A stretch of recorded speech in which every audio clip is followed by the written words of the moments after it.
Welcome all of you, आप सभी का स्वागत है हमारे इस YouTube channel AD Singh physics के अंदर।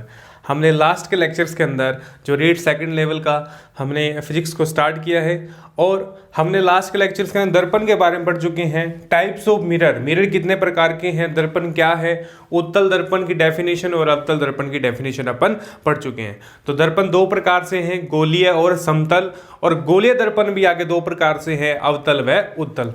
आज उत्तल व अवतल दर्पण की डेफिनेशन पढ़ेंगे कि दोनों के दोनों जब हम ड्रॉ करते हैं तो कौन कौन से पॉइंट्स हम कंसीडर करते हैं जो हमारे न्यूमेरिकल सेशन में, और बेसिक कॉन्सेप्ट की डेफिनेशनों को हम कंप्लीट करेंगे।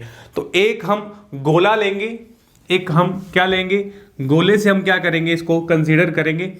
ओके, तो इससे हम अच्छे तरीके से समझेंगे कि कौन कौन सी डेफिनेशन है, वक्रता केंद्र क्या है, मुख्य अक्ष क्या है, और हमारा जो सेंटर पॉइंट क्या है, फोकस बिंदु क्या है, सभी चर्चा करेंगे। और साथ में चिन्ह परिपाटी भी हम डिस्कस करने वाले हैं।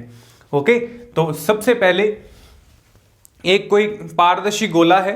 ओके, अगर इस गोले को बाहर की साइड मैं पॉलिश कर दूं, इस गोले के यदि मैं बाहर की साइड पॉलिश कर दूं, ओके, पहले इस गोले को मैं हाफ पार्ट में डिवाइड कर देता हूं। इस गोले को हाफ पार्ट में मैंने डिवाइड कर दिया। ओके, यदि इस गोले के बाहर की साइड में पॉलिश कर दूं, कहां, बाहर की साइड मैं पॉलिश कर दूं, तो ये कौन सा दर्पण होगा, यह है अवतल दर्पण होगा। बाहर की साइड में क्या कर दूं, पॉलिश कर दूं, तो ये कौन सा दर्पण होगा, अवतल दर्पण होगा। ओके, तो ये बात आपने याद रखनी है, डेफिनेशन मैंने लास्ट लेक्चर में पढ़ाई थी। ओके, यदि मैं इसके अंदर की साइड पॉलिश कर दूं, यदि मैं इसके अंदर की साइड पॉलिश कर दूं, तो ये कौन सा दर्पण होगा, यह उत्तल दर्पण होगा। यदि मैं इसके अंदर की साइड पॉलिश कर दूं, तो ये कौन सा दर्पण होगा, यह उत्तल दर्पण होगा। यह कौन सा दर्पण होगा, उत्तल दर्पण होगा। अपन एक दर्पण को कंसीडर करेंगे और उससे संबंधित सारी की सारी डेफिनेशन कंसीडर करेंगे। ओके, सबसे पहले गोले का जो भाग है, गोले का जो भाग है, मैंने इस गोले को दो भागों में क्या किया है, डिवाइड किया है, n डैश। अब देखिए, जिस गोले को मैंने दो भागों में डिवाइड किया है, n डैश अवतल दर्पण का द्वारक कहलाता है। n डैश, पहले मैं यहां पर हल्का सा लिख रहा हूं, फिर अपन अच्छे डिटेल में से नोट्स की तरह तैयार करेंगे। n डैश है वो अवतल दर्पण का द्वारक कहलाता है। क्या कहलाता है, द्वारक। ओके, अब देखिए, गोले का जो भाग है, गोले का जो भाग है उसका जो सेंटर पॉइंट, दर्पण का मध्य बिंदु जो होगा वो क्या कहलाएगा, ध्रुव कहलाएगा। दर्पण का मध्य बिंदु ये क्या कहलाएगा, ध्रुव कहलाएगा। ओके, या शीर्ष कहलाएगा। गोले का भाग जो हमारे पास सेंटर है, दर्पण का जो मध्य पॉइंट है, वह क्या कहलाएगा, ध्रुव कहलाएगा। क्या कहलाएगा, ध्रुव कहलाएगा। तो सबसे पहले आपने क्या लिखना है, डेफिनेशन लिखनी है। ओके, डेफिनेशन लिखनी है। ओके, तो क्या होगी सबसे पहले डेफिनेशन, शीर्ष या अपन इसको ये भी कह सकते हैं ध्रुव, पोल। ओके, शीर्ष या ध्रुव या पोल। ओके, तो इसको P से रिप्रेजेंट करते हैं, इसको P से रिप्रेजेंट करते हैं। ध्रुव क्या होगा, ध्रुव गोले के, या अपन ये कह दें कि दर्पण का मध्य बिंदु, गोले में ध्रुव दर्पण का मध्य बिंदु होता है। क्या होता है, दर्पण का मध्य बिंदु। ओके, तो पहले अपन कंसीडर करेंगे, फिर उसके बाद अपन डेफिनेशन सारी वन की वन क्या लिखेंगे, नोट करेंगे। ओके, तो ये हमारे पास आया ध्रुव। ओके, ध्रुव आया। अब देखिए, ध्रुव है। अब ध्रुव के बाद गोले का जो सेंटर है, गोले का जो सेंटर है, गोले का सेंटर क्या होगा, ये हमारा गोले का सेंटर होगा। क्या होगा, गोले का सेंटर, गोले का सेंटर होगा सेंटर पॉइंट, जिसे हम कहते हैं वक्रता केंद्र, जिसे हम क्या कहते हैं, वक्रता केंद्र। तो गोले का जो सेंटर पॉइंट होगा, गोले का जो सेंटर पॉइंट होगा उसे हम कहेंगे वक्रता केंद्र। उसे हम क्या कहेंगे, वक्रता केंद्र। तो इसको अपन सी से रिप्रेजेंट करते हैं। किससे रिप्रेजेंट करते हैं? सी से। ओके, तो गोले का वक्रता केंद्र, गोले का जो सेंटर होगा वही क्या होगा? वक्रता केंद्र कहलाता है। तो अपन भी डेफिनेशन में भी लिख देंगे, गोले का जो हमारा सेंटर है वो क्या कहलाएगा? वक्रता केंद्र कहलाएगा। ओके, अब देखिए, अब अपन के पास इस दर्पण में, इस दर्पण के अंदर जो प्रतिबिंब बनेगा, जो अपन मिरर प्रतिबिंब बनाएंगे, उसके बाद हमारे पास आता है मुख्य अक्ष। मुख्य अक्ष, या अपन डेफिनेशन भी साथ साथ लिख लेते हैं इसकी, क्या है? वक्रता केंद्र। वक्रता केंद्र, ओके, वक्रता केंद्र क्या आएगा? Centre of curvature. Centre of curvature, centre of curvature क्या होता है? गोले का केंद्र को, गोले के केंद्र को, ओके, तो हम ये क्या लिख देंगे? या दर्पण के केंद्र को, या अपन दर्पण के केंद्र कह दें या गोले का कह दें, गोले के केंद्र को, गोले के केंद्र को दर्पण का केंद्र मानकर, ओके, केंद्र माना जाए, या गोले के केंद्र को दर्पण का केंद्र माना जाए, या ये कहते दर्पण को जिस गोले का केंद्र माना जाए, या अपन ये कह दें कि दर्पण को जिस गोले का केंद्र माना जाए, या सिंपल लैंग्वेज में अंदर लिख दें, दर्पण को गोले का केंद्र माना जाए, गोले का केंद्र माना जाए। तो अब देखिए दर्पण है, अब दर्पण को गोले का केंद्र मान लिया जाए, दर्पण को गोले का, जिस गोले का केंद्र माना जाता है उस गोले को, तो उस गोले का केंद्र, सेंटर क्या होगा उसका? सी होगा, वक्रता केंद्र होगा। ओके, तो अपन इसे वक्रता केंद्र सी से प्रदर्शित करते हैं। अब देखिए, अब वक्रता केंद्र के बाद क्या होगा?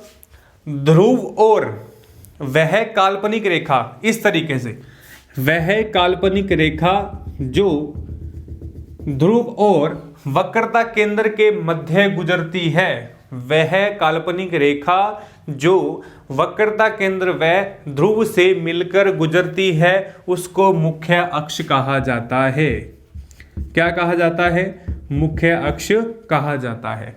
तो आप ये थर्ड डेफिनेशन लिख देंगे, मुख्य अक्ष। हमें पता होना चाहिए कि हमने कौन कौन सी लाइन को ड्रॉ किया है।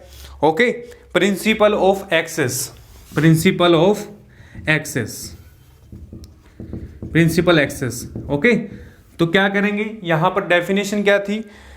वह काल्पनिक रेखा जो ध्रुव और वक्रता केंद्र से क्या करे? गुजरती है। वह काल्पनिक रेखा जो ध्रुव व वक्र, ध्रुव और किससे? वक्रता केंद्र से, ध्रुव और वक्रता केंद्र से गुजरे। ओके, तो ये अपने यहां पर क्या किया? ड्रॉ किया है। ओके, तो इसको अपन पी नाम देते थे, पी, पी, सी और मुख्य अक्ष। ओके, अब बात करेंगे फोकस के बारे में। फोकस क्या होता है? वक्रता केंद्र, हम कोई भी मेजरमेंट करेंगे वो ध्रुव से करेंगे, किसी भी दूरी को मापेंगे, प्रतिबिंब की दूरी को मापेंगे, वो ध्रुव से मापा करेंगे। ओके, ध्रुव और वक्रता केंद्र के बीच का, ध्रुव और वक्रता केंद्र के ठीक बीच का बिंदु क्या कहलाता है? फोकस कहलाता है। ध्रुव और वक्रता केंद्र के बीच का जो पॉइंट है वो क्या कहलाता है? फोकस कहलाता है। ओके, और अपन उससे पहले, फोकस से पहले एक डेफिनेशन और आती है, वक्रता त्रिज्या, radius of curvature, radius of curvature. ध्रुव और वक्रता केंद्र के बीच की दूरी, ध्रुव और वक्रता केंद्र के बीच की दूरी को क्या कहा जाता है? वक्रता त्रिज्या कहा जाता है। क्या कहा जाता है? वक्रता त्रिज्या। तो आप डेफिनेशन लिख लिए वक्रता त्रिज्या की। वक्रता त्रिज्या or radius of curvature, radius of curvature. क्या होगा रेडियस ऑफ कर्वेचर?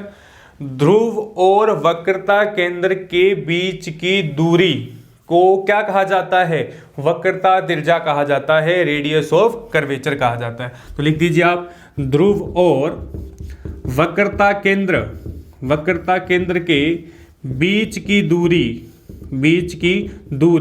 r क्या कहलाती है? वक्रता त्रिज्या कहलाती है।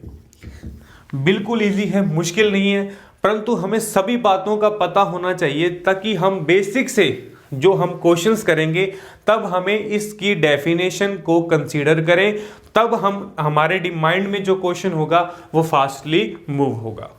ओके, तो C और R। अब देखिए क्या है फोकस बिंदु। अब हम बात करेंगे फोकस के बारे में या मुख्य फोकस।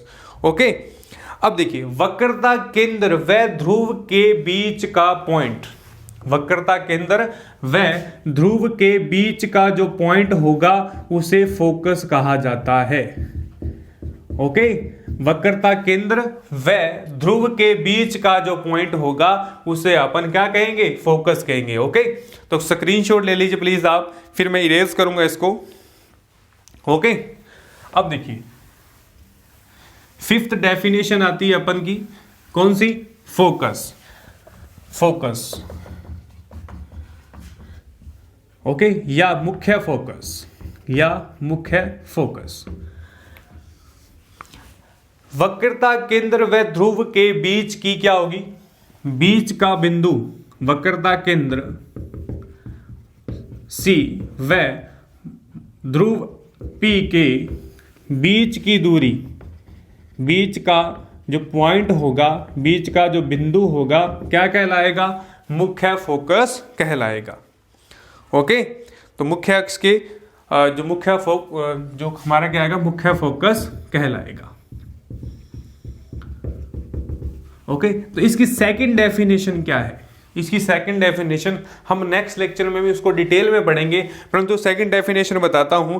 मुख्य अक्ष के समांतर ध्रुव से टकराने के बाद, मुख्य अक्ष के समांतर जो हमारे पास प्रतिबिंब होगा वो दर्पण से टकराने के बाद क्या होगा? जिस बिंदु से गुजरता है, मुख्य अक्ष के समांतर दर्पण से टकराने के बाद जो प्रतिबिंब किससे गुजरता है? जिस बिंदु से गुजरता है, फोकस पॉइंट कहलाता है। तो अपन ये नेक्स्ट क्या लिखेंगे? मुख्य अक्ष के समांतर।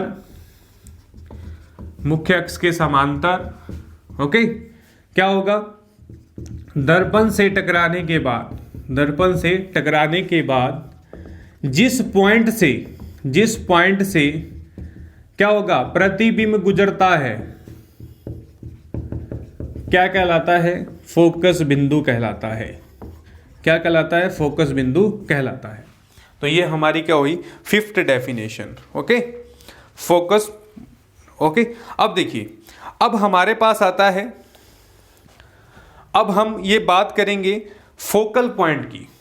Focal point, okay, small f, focus बिंदु व ध्रुव के बीच की दूरी, फोकल पॉइंट, फोकस बिंदु व ध्रुव के बीच की दूरी, फोकल पॉइंट व ध्रुव के बीच की दूरी।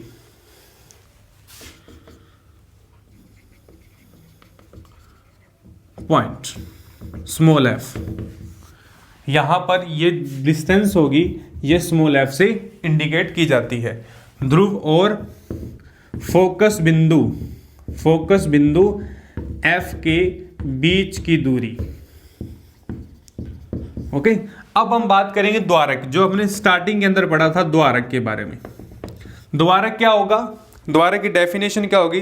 दर्पण का प्रभावी द्वार n डैश, दर्पण का प्रभावी जो द्वार होगा क्या कहलाएगा? दर्पण का प्रभावी द्वार n डैश क्या कहलाता है? द्वारक कहलाता है। क्या कहलाता है? द्वारक कहलाता है। दर्पण का प्रभावी जो हमारे पास आता है द्वार। ओके, अब आता है फोकस तल। क्या आता है? फोकस तल। फोकस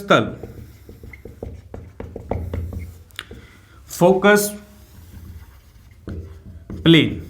ओके, क्या होता है फोकस प्लेन? देखिए आप, मुख्य अक्ष के लंबवत हमारे पास जो डेफिनेशन आती है मुख्य अक्ष के लंबवत इस तरीके से, ये हमारा क्या होगा, इसको कहेंगे फोकस तल। फोकस तल देखिए, मुख्य अक्ष के लंबवत, मुख्य अक्ष के लंबवत फोकस बिंदु से गुजरने वाली रेखा, मुख्य अक्ष के लंबवत फोकस बिंदु से गुजरने वाली, मुख्य अक्ष के समांतर लंबवत जो फोकस बिंदु से गुजरने वाली रेखा क्या कहलाएगा, फोकस तल कहलाएगा। ओके, तो क्या होगा, क्या लिखेंगे अपन, मुख्य अक्ष के समांतर। जैसे जैसे अपन डायग्राम देख रहे हैं वैसे वैसे आपने लैंग्वेज लिखनी है। मुख्य अक्ष के लंबवत, मुख्य अक्ष के लंबवत है, परपेंडिकुलर है, फोकस बिंदु के, फोकस बिंदु से गुजरने वाला, मुख्य अक्ष के लंबवत व फोकस बिंदु से गुजरने वाली रेखा, गुजरने वाली रेखा क्या कहलाएगा, फोकस तल कहलाएगा। क्या कहलाएगा, फोकस तल कहलाता है। ओके, तो इंपॉर्टेंट डेफिनेशन है, हमने सभी डेफिनेशन को वन बाय वन क्या किया, डिस्कस किया। ओके, दोबारा देखिए आप, एक हमारे पास पारदर्शी गोला है, क्या है हमारे पास, पारदर्शी गोला। उस गोले के अंदर, उस गोले के अंदर यदि मैं इस गोले को दो भागों में डिवाइड कर दूं, इस गोले को दो भागों में डिवाइड कर दूं, एक यदि मैं बाहर की साइड पॉलिश करूं तो कौन सा दर्पण होगा, अवतल दर्पण। यदि मैं अंदर की साइड पॉलिश करूं तो कौन सा दर्पण होगा, उत्तल दर्पण। ओके, अब देखिए गोले का जो भाग है, गोले के दो भागों में डिवाइड करेंगे, गोले का जो प्रभावी द्वार है एन डैश क्या कहलाएगा, गोले का द्वारक कहलाएगा। क्या कहलाएगा, द्वारक कहलाएगा। ओके, द्वारक यानी गोले का जो एंट्रेंस पॉइंट है उसको हम कहेंगे द्वारक। अब कहेंगे गोले का जो भाग है, यानी जिसको हमने दर्पण का मध्य बिंदु, दर्पण का जो सेंटर पॉइंट होगा उसे हम क्या कहेंगे, ध्रुव कहेंगे या शीर्ष कहेंगे, जिसे हम पी से डोनेट किया जाता है। ओके, यदि गोले को सेंटर माना जाए, यदि गोले को क्या किया जाए, सेंटर, यदि गोले दर्पण के केंद्र को सेंटर माना जाए तो गोले का जो केंद्र होगा वो क्या कहलाएगा, वक्रता केंद्र सी कहलाएगा। क्या कहलाएगा, वक्रता केंद्र सी कहलाएगा। ओके, फिर अब बात करें मुख्य अक्ष के बारे में, वह काल्पनिक रेखा जो वक्रता केंद्र सी व शीर्ष से क्या करती है, गुजरती है, क्या कहलाता है, मुख्य अक्ष कहलाता है। ओके, फिर अपन बात करें वक्रता केंद्र सी व ध्रुव पी के बीच की डिस्टेंस क्या कहलाती है, वक्रता त्रिज्या, रेडियस ऑफ कर्वेचर कहलाती है। ओके, फिर क्या बात करें अपन फोकस के बारे में, फोकस क्या होगा, वक्रता केंद्र सी, वक्रता केंद्र सी व ध्रुव पी के बीच का पॉइंट, वक्रता केंद्र सी व ध्रुव पी के बीच का मध्य पॉइंट जो होगा वो फोकस कहलाता है। और इसकी सेकंड डेफिनेशन क्या हुई, मुख्य अक्ष के समांतर, मुख्य अक्ष के समांतर जो हमारे पास प्रतीत होती हुई, प्रतिबिंब प्रतीत होता हुआ दर्पण से टकराने के बाद जिस पॉइंट से गुजरता है उसको फोकस पॉइंट कहते हैं। हम आने वाले लेक्चर्स में उसको डिटेल में पढ़ेंगे जब हम प्रतिबिंब या बिंब का निर्माण करेंगे। ओके, अब देखिए फोकल पॉइंट क्या होगा, फोकस दूरी, फोकस पॉइंट व ध्रुव पी के बीच का डिस्टेंस जो है उसको स्मॉल f से इंडिकेट किया गया है। ओके, फिर अपन बात करें फोकस तल के बारे में, फोकस तल क्या होगा, मुख्य अक्ष के लंबवत, मुख्य अक्ष के लंबवत फोकस पॉइंट से गुजरने वाला जो पॉइंट, गुजरने वाली जो रेखा है वो क्या कहलाता है, फोकस तल कहलाता है। तो ये सारी की सारी बेसिक डेफिनेशन है, ये सारी की सारी बेसिक डेफिनेशन है। एक दर्पण के प्रतिबिंब निर्माण के लिए इन सभी बातों का अपन को ज्ञान होना आवश्यक है। यदि हम इन सारी की सारी बेसिक कॉन्सेप्ट को नहीं पढ़ेंगे तो हम दर्पण से प्रतिबिंब निर्माण में मुश्किल पैदा करेंगे। ओके, तो बहुत इजी है, मुश्किल नहीं है। और आपके रीट के एग्जाम में जो आपकी परीक्षा की तिथि को आगे बढ़ाया गया है और आप विद्यार्थियों के लिए एक बहुत शानदार मौका है, अपनी तैयारी को, अपनी एफिशिएंसी को और दुगनी ताकत से लग जाइए, इतनी ताकत से लग जाइए कि आपका एक भी मार्क्स कम नहीं होना चाहिए। और मेरा प्रयास रहेगा इस YouTube चैनल के माध्यम से कि आपको फिजिक्स का संपूर्ण पाठ्यक्रम और बहुत से इंपॉर्टेंट क्वेश्चन जो अभी स्टार्ट करने वाले हैं अपन, और उनके सीरीज लेने जा रहा हूं ताकि आप सभी के डाउट्स को अच्छे तरीके से क्लियर करा जाए। ओके, आने वाले दिनों के अंदर हम बहुत से अन्य लेक्चर्स पढ़ेंगे, प्रतिबिंब निर्माण पढ़ेंगे, चिन्ह प्रपाटी पढ़ेंगे और हम बहुत से क्वेश्चंस पढ़ने वाले हैं ताकि आपके फिजिक्स के मार्क्स कम नहीं हो। ओके, तो इसी बात को विराम देता हुआ मैं आज के लेक्चर को विराम देता हूं। ओके, तो आज के लेक्चर में सिर्फ इतना ही। प्लीज आप इस वीडियो को ज्यादा से ज्यादा शेयर करें ताकि रीट के विद्यार्थी को जो हमारा फिजिक्स का पाठ्यक्रम है वो लाभ उठा सके। और यदि आप मेरे चैनल पर नए हैं तो आप प्लीज चैनल को सब्सक्राइब करें, बेल आइकन को प्रेस करना मत भूलना ताकि आने वाले वीडियो का नोटिफिकेशन आप तक पहुंच पाए। ओके, तो नेक्स्ट लेक्चर के अंदर हम फोकस जो मिरर दर्पण से संबंधित और भी नए लेक्चर्स को पढ़ेंगे। ओके, धन्यवाद।